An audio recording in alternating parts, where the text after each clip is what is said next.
What is going on, Dragon Brawler? Scott Simon, your Guildmaster here for Players Guild. I am going solo again on the weekend. We were meant to have Ryan, but he's disappeared. Let's get straight into it with Finn. Oh, so excited. He's got the Android tag, he doesn't have the margin tag. That's kind of interesting. Kind of like that. So let's go over his stats. He's a 10k. When this card attacks, draw a card. Standard. When a card is placed under this card, draw one card. Add cards from your life to your hand until you have 6 and flip over. Interesting. And then the activate main of once per turn, if all your energy is black, choose up to one of your opponent's battle cards and place it under this card. Wow. So this is a really powerful turn going second. Okay. So you draw one and you go down to 6. But if you're at 4, you can draw 2 and flip over. Okay, that's cool. Let's see what he does on the awakened side. Finn, Apocalyptic Absorption. Wow, this card's so good. I'm going to get a rare of this. Rare pre-release stamp of it, obviously. This card gets 5k for each card placed under it. Wait, what? Wait, but that's... Ah, okay. So, this could be really powerful, because it could include both turns, but I think the auto kind of makes up for that. So let's get into it. At the end of your turn, play all of the battle cards under this card in... Play all of the battle cards under this card in your opponent's battle area with their skills negated for the game. Then place all of the cards under this card in their owner's drop areas.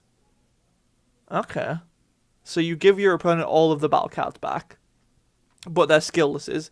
If all your energy is black, draw one card, then choose up to one of your opponent's battle cards and place it under this card. Choose up to one keyword skill on a card. Okay, that's actually a really cool effect. Because it's not saying the card, like, so obviously if it's skillless, but it's on the card, so you would gain that skill anyway. That's cool.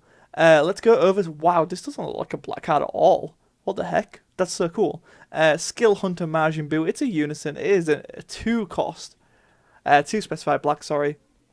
Permanent. Your opponent skillless cards can't attack this card. Oh, okay. If it's your turn, when a skillless battle card or unison card is played in your opponent's battle area or unison area, draw a card. So, okay. Activate main. This card gets 5k for the turn, so it becomes a 20k. Activate main. If your leader card is black Finn card, choose it to one of your opponent's battle cards and place it under your leader. Okay. So you could be pumping Finn quite high here, it seems. There we go. We got Finn, Union Absorber here, another 2/2. 15k 05 combo. Auto pay 1 black if your opponent has a skillless battle card or unison card in play at the end of the battle in which this card was used in a combo from your hand. Play this card in rest mode. If your leader card is a black Finn card, when this card is played, you may choose one of your opponent's unison cards and place it under this card. If you do, this card can't be used in a combo this turn. At the end of the turn, play the unison card under this card in your opponent's unison area with 2 markers on it, and its skills negated for the game. Wow, that's actually really powerful.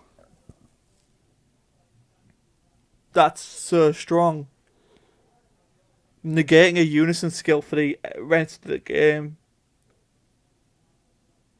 Wow. Oh my god, this is just a rare? Wow.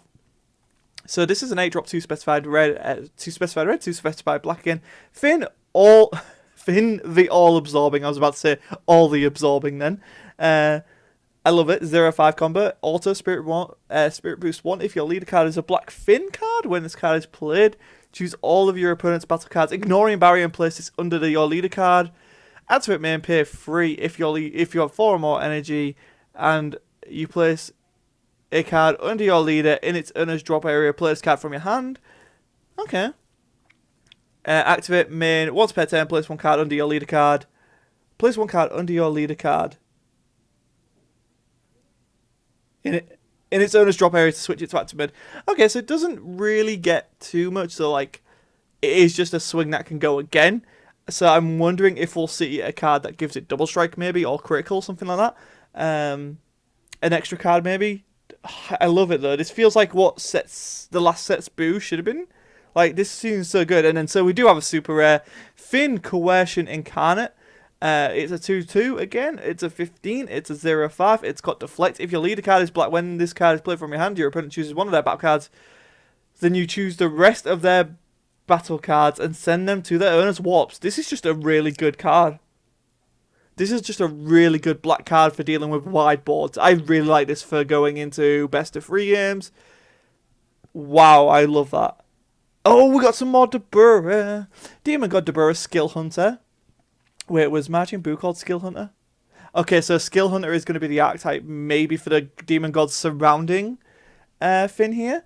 So it's a free cost. Demon Gods Dabura Skill Hunter 0/5k. Also limit 1 when this card attacks, draw a card. Okay. Activate main, pay 1 black. If your opponent has a skillless battle card or using card, play this card from your hand. So pay 1 and on swing draw a card. That's actually not bad. It's almost like pay 1 draw 1, but if this keeps around, which it's probably not going to, but I don't mind that for a common. I think that's a really cool effect. Oh wow, Dabura Demonic Defender. So I also want to point this out. Like, wait, what? Actually, this because so when he's got this blue thing on, this is just like standard base Dabura. This is his powered up form essentially, so this is why he has Demon God. So this is when like he's got powers of the Dark Empire. You don't really need to know that. That's just a nerdy lore thing. We've got so much Finn coverage and lore to talk about. 1 drop, 1 specified black. Dabura Demonic Defender 0/5k combo. If your opponent has a skillless battle card or unison card in play, this card gains barrier blocker. When this card is played, draw 1. I actually really like that. I think that's really neat. Punishes skillless decks hard, but like obviously being able to make things skillless.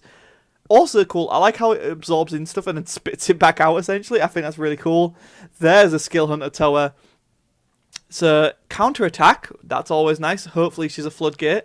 0/5, 2 cost. Counter-attack, Spirit Boost 1. Play this card permanent if it's your opponent's turn and they have skillless battle or unison cards, reduce the energy cost. So, it's a 1 cost negate. If your leader card is a black Finn, when this card is played, choose up to one of your opponent's battle cards with an energy cost of 4 or less and place it under your leader card. Not amazing, because it doesn't actually negate the attack. It grabs the 4 cost at the cost of Spirit Boost 1. Granted, if it's your opponent's turn, so counter-attack, pay 1 to counter-attack, and then Spirit Boost 1 to play it.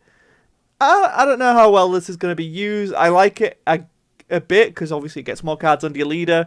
This one's going to require testing. This card might be brilliant, but we have to test with it first. Oh my god, Towa calling the Horde, so Towa when she's actually summoning Finn, I believe, because she's not in her Demon God power-up form. I love this. It's such a nerdy thing to notice, but that's what it is. So it's a 1-drop Towa calling the Hordes, 0/5k. When this card is placed, look at the top 5 cards from your deck, add up to 1 black Android or Demon Realm race card with an energy cost of 3 or less, or 1 black Unison with a specified cost of 2 among them to your hand. Shuffle your deck. Activate main, Spirit Boost 1, pay 1 black. If your leader card is a black Finn, place up to 1 card under your leader card in its owner's drop area. Okay, that's... Gets rid of a card for a Spirit Boost. It's fine. It's a searcher. Decks need searchers. It makes sense to have it. Absorption of Doom. So, this looks like it's meant to be Finn, but this is actually Majin Buu. This is Buu absorbing Janemba, which I think is kind of neat. I guess the idea is, oh look, it's Finn that's absorbing, but that is Boo. Unless I'll get a message being like, no Scott, you're wrong, which is highly possible. Absorption of Doom, counterattack. If your leader card is a black Finn card, negate the attack. Additionally, if your opponent has a skillless battle card or unison card in play, I love that. We're going to be negating unison's effects. So handy for me as a black player. They can only attack 2 more times for the turn. I mean, for a 1-drop counter attack, that does actually negate the attack. Saying, yeah, you can only attack 2 more times, not the worst thing in the world. I don't hear that. Especially if you give them abundance of cards. If your opponent has 2 or more battle cards in play, you can activate this counter skill from your hand without paying its cost by choosing 1 other black card in your hand and discarding it. Again, not the worst effect in the world. There's a lot of cards that you can deal with getting into your drop area, especially in black, like putting Koitsukai in there maybe. So there are utilities to this, but for 1 black, it's actually not too bad. And that's what we've got today, guys. So this is the start of Finn. I'm already interested in how it's all going to play. Obviously, we will see how good it is at the end of the day, but as a first look, I'm very impressed. As you guys know I'm the heroes guy. This is why I do what I do. So Finn, like, you might think it's underwhelming right now, or like, oh, it's not that powerful. It's only a few cards, whatever. Finn carries on. Like, so Finn is like another Xeno Shadow Dragon. It is another Super Saiyan, Xeno Gogeta Strat. Like, this is a deck that will get support going forward. So expect to see Dark Gogeta, Finn Ultimate Power, Ultimate Form, whatever it's called. I can never remember its actual name. I wonder, and I still don't know because it's technically game exclusive, but it's Heroes. We might get it. And the only thing that really leads me towards this is the Towa being in there. Looking for androids, is Finn does actually absorb Mira and becomes like Super Finn, I think its name is, or something, or Super Mira Finn absorbed. So I wonder if we'll see that at some point. But overall, I'm really impressed with it. I really like it. Bit good, it's not a margin, but I kind of get why. I do like the android aspect of it. I think there could be some funky stuff there. Absorption of the Doom's cool. Towa Calling the Hordes is cool. Skill Hunter Towa, need to play with it, but I think it's alright. Dabura Demonic Defender is awesome. I think that's just a really, really good out to do. Like, because it doesn't actually say if your leader's black or anything. This is just another good, if your opponent has a skillless black battle card or unison card. So the thing is here is it specifying skills, battle, or unison, or is it just saying if they have a battle card or unison in play, it gets barrier blocker? That's something will need to be addressed, but I'm sure it will be. When this card's played, draw a card. It's a cantrip. You can't go wrong with cantrips. This Demon God Dabura is very interesting to me. This Finn, again, very generic for black. Very much a fan of it. And yeah, that's it for today. I'm also really interested in testing this unison, but I'm also interested in testing the Giant Force Tower in the deck. I thought it was going to have more synergy than it does, but I still like it. So we'll see where things go, guys. So that's all from me today. Thanks for watching. Hit that like button, hit that subscribe button, and stay tuned to the channel for a more in-depth Finn breakdown coming soon-ish. Probably after spoiler season. So yeah, I'll see you next time, guys. Bye!